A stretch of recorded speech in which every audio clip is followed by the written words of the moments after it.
The second time in Montana. Individual na, individual. Dito sa Chief Mountain. We're here in the border.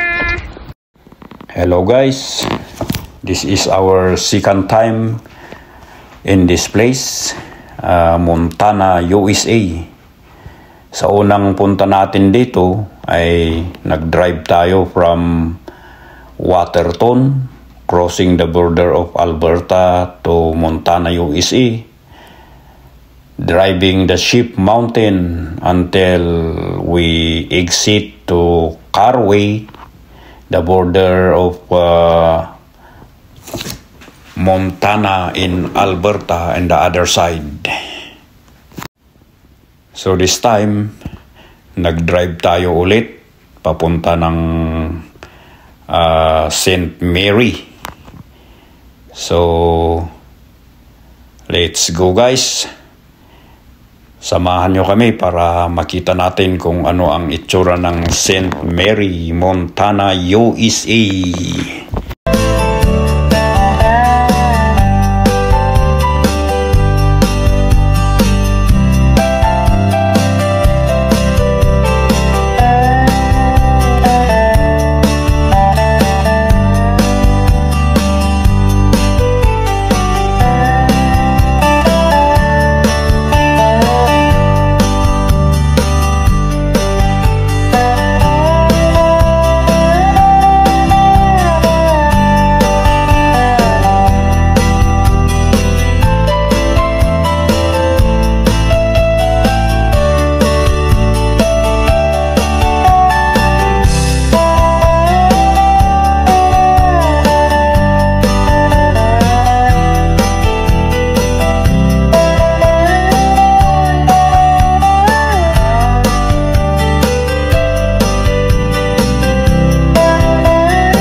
Ayan guys, ang ganda ng view dito. Ito ang tinatawag nilang Sun Road na dinadayo dito sa St. Mary, Montana, USA. So ituloy nating umakyat at tignan natin kung ano ang makikita pa natin sa kabila ng bundok na ito. Kasi aakyat ito tapos bababa doon sa kabila. So let's go guys. Tuloy natin na mag-travel sa Sun Road na sinasabi nilang ito. Wow. Habang umaakyat tayo sa bundok, pataas ng pataas ay kumakapal naman ng kumakapal ang fog. So hindi na makita ang daanan. So minabuti na lang naming bumalik kasi nininervyos na itong mga pasaheros ko. Gusto ko sanang ituloy para malampasan namin ang fog pero takot na takot sila. Kaya bumalik na lang kami at better luck next time. Kahit hindi natin nakita ang itsura ng kabuuan ng Sun Road na ito. Di bali, may susunod pa naman. Yung kasama namin, tumuloy sila. Pero hindi ko alam kung babalik ba sila o nagtuloy-tuloy sila na makalusot sa fog. Pero kami, bumalik na lang at ito, sinamantala na lang mag-picture-picture sa mga view na nadadaanan namin pabalik sa St. Mary. So, panoorin nyo na lang guys, yung mga